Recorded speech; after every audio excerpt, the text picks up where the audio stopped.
вақте ки шумо сохтмонтонро сар карден, усто муаммо мешавад, устора ёфтед, апалавкаш муаммо мешавад. Ин видеои фоидаинок барои шумо мешавад вақте ки агар шумо хона сохтаста бошед, яъне ки якум фундамент кардан дар кор. Ин устоҳо корои фақат бетонеро мекунанд. Лесинса мегӯянд, хоб стяжка мегӯянд, монолит мегӯянд, фундамент мегӯянд, кадом соҳаи бетонӣ бошад иҷро мекунанд. Ин устоҳо ай худашон апалавка мебуранд, мишалка доранд, генераторам доранд. вақте ки агар шумо света дошта бошед, генераторшам биёранд, кор кардан мегиранд. акнун нархоша гап мезанем. Фундамента баландиш 1 метр мешавад, дарозиш 1 метр, ғавси фундамент 50 сантиметр бошад, 130 сомонӣ рехта метиҳад. ҳама мақсодшо оварда метиҳед, ин устоҳо кор мекунад. ҳозир ҳамин хона дар чанд сомон растхоз шидаги гуфта медиҳем барои шумо.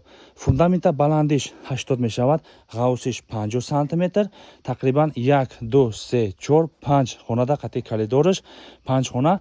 خب 15-16 هزار سومون رسخ شدگی خطی استاد دوستان عزیز. خب در آن فوندامنت با سنگای کلون کلون استفاده بردگی، سمنتای مهیر 500 استفاده بردگی. 15 قریب 16 هزار سومون رسخ شدگی خطی استاد دوستان عزیز. اپولوفکوشان خودشان میبینن استاد بی پول استفاده بردن میگیرن. قریب کی همین فوندامنتو همش تقریبا یک 80 متر زیاد میشود. اگر شما فوندامنتونا درونش арматур кардане бошен, ё ҳам аппаратурашо доранд, яъне ки арматурро каҷ мекунанд, бофтанд, ҳама техникашон ҳаст. рақамҳо дар зери навор ҳаст, бемалол занг занед. касоне ки ба ҳамин гуна сохаи бетони корӣ бошад, рақамҳода занг мезанед, бемалол омада барои шумо хонатона рост карда метиҳад. касоне ки аз кофтукофи ҳамин устоҳо заҳмат кашида истода бошанд, ҳамин видеоро максималӣ ба ҳамоно равон кунед. боз як чиза фаромӯш накунед, ин устоҳо фақат системаи бетон кор мекунад.